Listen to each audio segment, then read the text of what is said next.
Today, Baba is reminding us that I, the soul, am an actor playing a part, and we have been given this knowledge that this is a drama, 5,000-year drama, and I'm an actor playing a part in this drama.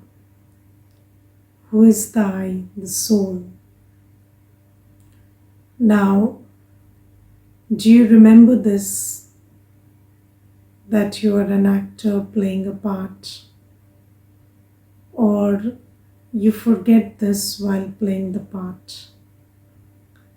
So whenever we forget the fact that I am an actor, then that is the moment when I get attached to the role. So one single actor plays many roles in this limited act of the drama. So I, the soul, take this costume. I play the role of a son or daughter. I play the role of a sibling. I play the role of a parent. I play the role of a boss. I play the role of a colleague, an employee. I play the role of a resident of a society. So I play the role of, being part of some community. So all these are the roles that I'm playing all day. The role of a spouse. So, but while I'm playing these roles, do I have this clarity, or this constant clarity, constant awareness that I am the soul playing the role, or do I forget it? Because the moment I forget it, then I start attaching to the role, which is just a role. Now, have you seen that when there are actors in the world? So I know I have a friend, and she's an actor in the TV industry, drama industry.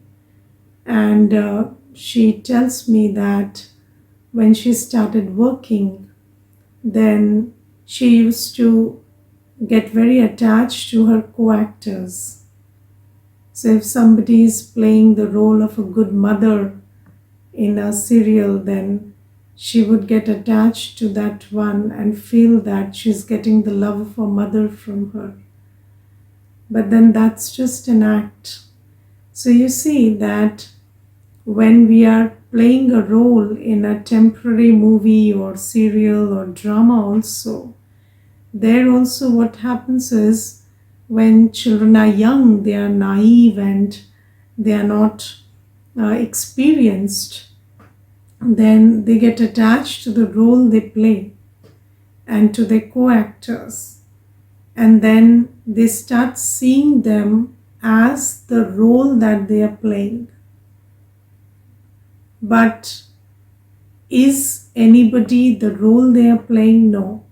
So maybe that person is playing the role of a very good human being, but then they have qualities which are the opposite in real life. So Baba says that here also this is an unlimited drama, and everyone is playing a limited role in this drama. And if you look at the sanskars also, so you see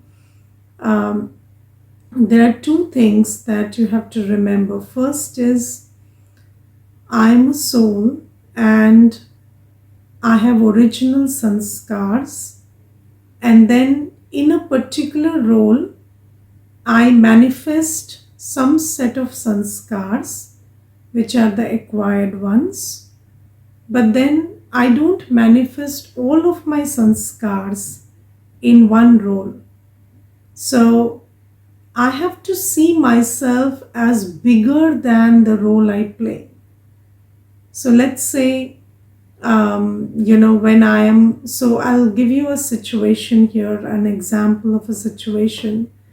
So there is a brother, and he was telling me that when I am playing, when I am a businessman, so when I'm doing business, then because my business entails a lot of commitment, so I take these big projects, and I'm the one responsible to execute them, and there is a lot of money involved. So what happens is that when I am playing the role of a businessman, then I get very anxious because I take the project, and then that thought that I have to execute it, else, there could be this problem or that problem, and if I fail to execute it, then this person could do this to me or that to me, or there could be a big fight, or there could be a police complaint or such stuff.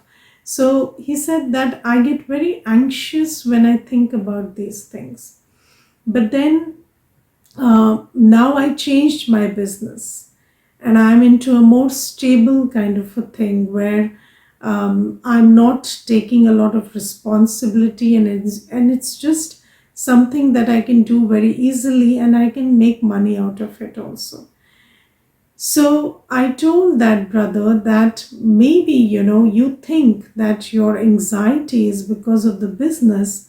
So you change the business so your anxiety is gone. But actually, your anxiety is your sanskar. And because you could see your sanskar in a pressure situation, so when you became aware of it, you ran away from it. But then you have to understand that it is your sanskar that was getting manifested there. So even if the business has changed for now, tomorrow, if you are in a social situation or in a family situation where there will be equal pressure, you will feel that anxiety again. So what I'm trying to say is, you see, there are different kinds of sanskars that emerge in playing every role that we play. And it is important for the soul to play the role in order to understand what is my sanskar. But then you also have to remember that all the sanskars that are emerging are actually just acquired sanskars that you have acquired since the copper age, because the soul originally doesn't have any impure or vicious sanskars. So whatever is making you uncomfortable, whatever is creating pap karma, is actually an acquired sanskar, and you are a soul playing the role. So you then become soul conscious, and you emerge your original sanskars, and then you play that same role. So what happens is, when you become role conscious, then that acquired sanskar takes over. But when you become soul conscious, you can emerge your original sanskar and play that role in a better way, in a different way. So let's say the child does something wrong, and then you feel anger. Now, why are you feeling that anger? Because you are permitting yourself that as a parent you are allowed to be angry. And not only allowed to be, it's your duty to be angry when your child is not doing well. So being angry or shouting at the child, or all in the name of correcting the child. So you allow yourself these things, but you have to remember that that's just an acquired sanskar which is triggered by the role that you're playing, but you are not originally that soul who has anger. So when you sit in soul consciousness, then you emerge your sanskar of love and peace, and you play that same role, face that same situation with the child with love and peace. So Baba says that I have to play my role in a soul conscious manner. So I have to play the role. Baba doesn't say that in this drama you don't play your role. So we have to play our roles, and we have to play our roles in soul conscious fashion. That is the teaching that we get here. Now the interesting thing is, you see, in when you are shooting for a drama or a movie or a serial, then what happens is a person is playing the role in full form and force. Okay, so they are giving the dialogue, and they're playing the role, and laughing or crying as per the requirement of the role. But as soon as the director says cut, then they become absolutely different. They come to their whatever they think is their personality. And if somebody is serious face it, so they would be just performing a comedy scene, and then when the director says cut, then they come to their serious face. So Baba says this is how you make the distinction, because if you're not making this distinction, if you're not coming back to your original self, then you will be consumed by the role that you're playing. That is why Baba says that whenever you are playing the role and there is a break, so you take breaks, you take the break from playing the role of a parent or child, or an employee, or everything, every role that you play, you take a break from that. You're not playing it 100% all the time. So whenever you take a break from that role, or drama gives you a break from that role, then you come back to your soul consciousness. It's very important to switch on and switch off. If you're not switching off from the role, then that role and the sanskars that are getting triggered by that role, they will start becoming very powerful. So it's very important to come back to soul consciousness. So again, whenever you are, so let's say there's a person who is playing the role of a doctor. So what do they say? I am a doctor. But you're not a doctor, you are a soul playing the role of a doctor. And then when you're not playing that role, so when you are treating the patient, it's important for you to think about the patient. It's important for you to analyze the situation of the patient. It's important for you to have buddhi yoga with the patient, so that you understand what the patient is going through and understand where this is coming from. But then as soon as the patient leaves, it's also important that you come back to this cleaning, where you clean your mind of all the thoughts and feelings about the patient, and come back to this place where you know that you're just a soul, a point of peace, a point of light, a point of love, a point of purity. And you remember your home, and you remember Baba. How much time does it take? 10 seconds, 15 seconds, 20 seconds, and then you go back to seeing the next patient. So it's very important to take these breaks. Otherwise, what happens is you get very attached to the role that you're playing. And you see, in professional life, there is some amount of training that's given, that you must separate yourself from your professional life. They tell you that it's just a source of income and it's not your life. So at least when you're working, the example that I gave of a doctor, so at least when you're playing those professional roles, people have some kind of detachment, because they understand that this is my bread and butter, this is not me. But then when it comes to personal, what you say, personal roles, personal relationships. So when you say relationships, so what are relationships? Relationships are roles that you're playing with souls. They are nothing more than that. They are just temporary roles that you're playing with other souls. But relationships are given so much of, what do you say, so much of sanctity, and so much of meaning, and uh, so much of longevity is attached to a relationship, that it really messes up with your mind. So when there is marriage happening, then they will tell you that this bond is for 7 births, and this and that and the other. And then with your parents also, they tell you it's a very big bond and stuff. And this thing, if you don't consciously train yourself into thinking that this is just a temporary role, then what happens is you cannot even imagine living without the one you call your spouse, or the ones you call your parents. And I remember there was this one brother, and so his parents were physically at the age of 80.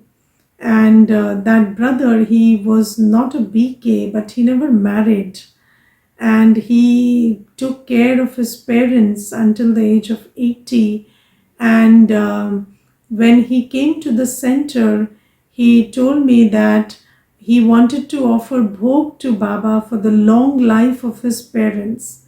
So I said, okay, we will do that.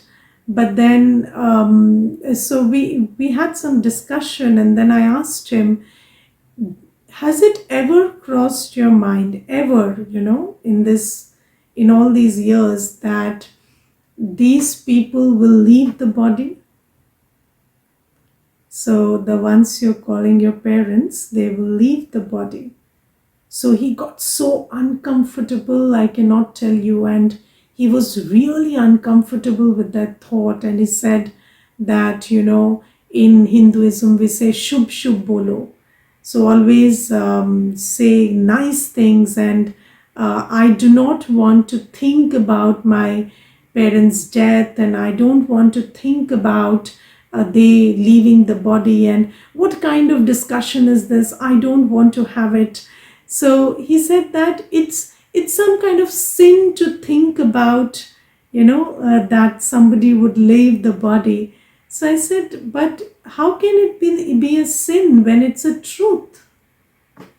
The biggest fact is that they will leave the body, you will leave the body, you are a soul, they are souls. And he said, no, I should leave the body before them. So I said, yes, that could also happen. That's not a very big deal. But then whoever leaves the body, do you know that you will continue to live after that? So he said, no, but you see, I made these big life decisions that I don't want to get married because I want them to live. I don't want to. So he said, when I was 40, then there was a person who wanted to get married to me. And then I said that I want to take care of my parents. So they said they are not going to live forever. So why make your decisions, life decisions, based on them? So I was so scared of that thought that I didn't choose to get married. So I said, okay, you made all your life choices about this, but then they will leave the body one day. And it was not something he could digest. And it never crosses our mind that this is a role that I'm playing, and every co-actor has to leave in their own time. Do you know that it's a predestined drama? And just like in a temporary drama, everybody enters and leaves at a time decided by the drama, not by the co-actor. So you see which hero will take entry when, and which heroine will come when, and then which side actor will come sometime in the middle, and then they leave abruptly. All that is decided by the script of the drama. And we are here playing our roles with co-actors, but then according to the script of the drama, they will leave when it is their time to leave and take on another role. That's how the drama is designed. And when you don't, so most people, they, when they get married and they take these vows, they really think that they are going to be together for 7 births, and that they are going to live together and die together. And then there are people who will keep saying that we have to die together and nobody can leave without the other. And if somebody leaves without the other, that's also kind of breaking the promise. And these kinds of things, we romanticize all of this and we think that it's a very good idea, but that's not how it works. And people are so afraid of even entertaining the thought that who I call mine, my children, my parents, my spouse, they're going to leave someday. But Baba says that you are just an actor playing a role, and you must know that this is a predestined drama, and souls will change costumes according to their predestined part in the drama. And when it is time for them to change the costume, they will not wait for you, they will not ask you. So Baba says you have to move with so much clarity, and when you do that, then you will never be disturbed by anything that's happening. And you see, it's said the show must go on. So whatever happens, ultimately you have to, you have to face it, you have to go across it. So Baba teaches us that since you have to go across whatever happens, you have to train yourself to understand that this is just a temporary part, and whenever anybody changes costume, you shouldn't feel shocked or hurt or dismayed. And you see, I've seen people's life change, their whole personality change after one person left the body. So I remember there were these parents and their child died, and after that both the parents, they the child died of dengue. And so that when the child was little, so it was a only child, and she was, I think, 10 years old when she died. And then both these parents, they started blaming each other that you didn't take care of her, and you didn't take care of her, or the treatment was delayed, or this could have happened, or that could have happened. And they stopped talking to each other, and their whole life changed after that.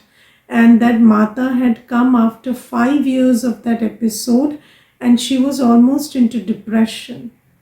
And Baba says that there are whole cultures where there is a practice of crying for 12 months when somebody dies. And people don't want you to move on.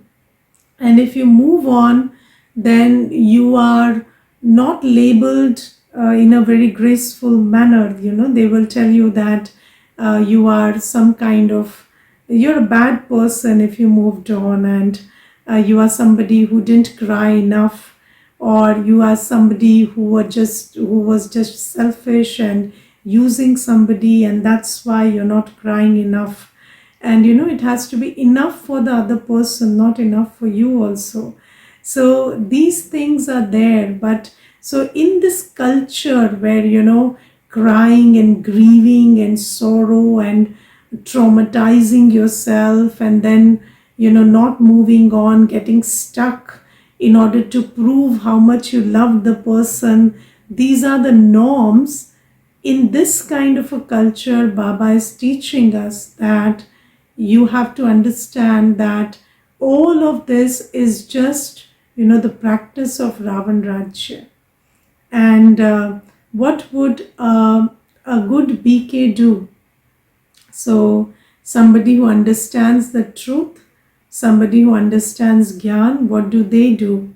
So, Baba says, Amma mare to bhi halwa khao, Bibi mare to bhi halwa khao. Halwa means not that you put that kadai and make halwa and eat. This knowledge is the halwa. So, whatever happens, your schedule doesn't change. You are able to sit in yoga with Baba, you're able to listen to the Murli, and you're able to follow your disciplines and have a peaceful and happy heart in remembrance of Baba. That is what a good BK would do. And I remember there was this one Mata when I was early in Gyan. She was an old BK in the center, and one day she came and there was the class, and just like every day she used to come to the class, and then the class finished, and then after that she went to Didi and said, Didi, do you have 5 minutes? I want to talk. Then Didi said yes. So she said, my husband left the body at 5 a.m. this morning. So the body is there, and then it was the time for class. So I got ready and I came for class.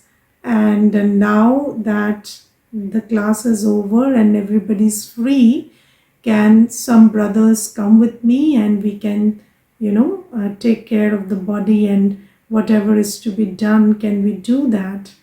And then she was so peaceful, and then Didi said, why didn't you tell me earlier? So she said, no, it's okay, he has already left the body, so what is the big deal? So anyways, we have to now do the whole process, and we will have the BK family there, so no problem. So then she took some brothers, and then the whole process was done, and the body was cremated, or the body was taken for cremation. And why I'm sharing this is this is knowledge. Baba says that you should remain totally undisturbed in every situation. And how do you say you are undisturbed? What is the sign of being undisturbed?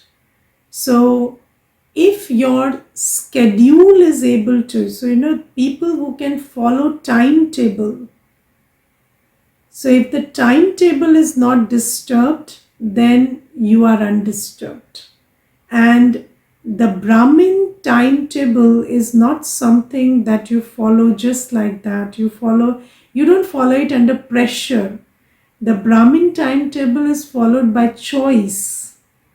So it's a very conscious choice that you make.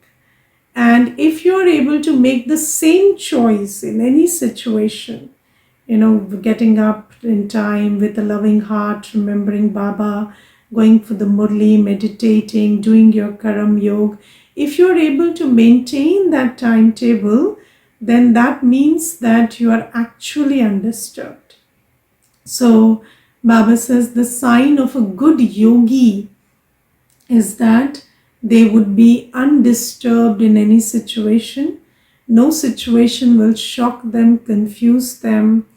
And the most important thing is these are the signs of a good yogi. Why? Because when you have yoga, you will be able to imbibe the knowledge that Baba gives.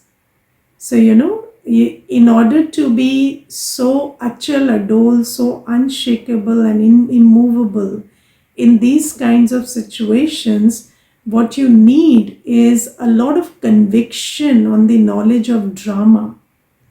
lot of faith on the knowledge of drama, that I'm actually an actor and actually this is a drama going on. And how do you get that faith? When you churn on knowledge and remember Baba.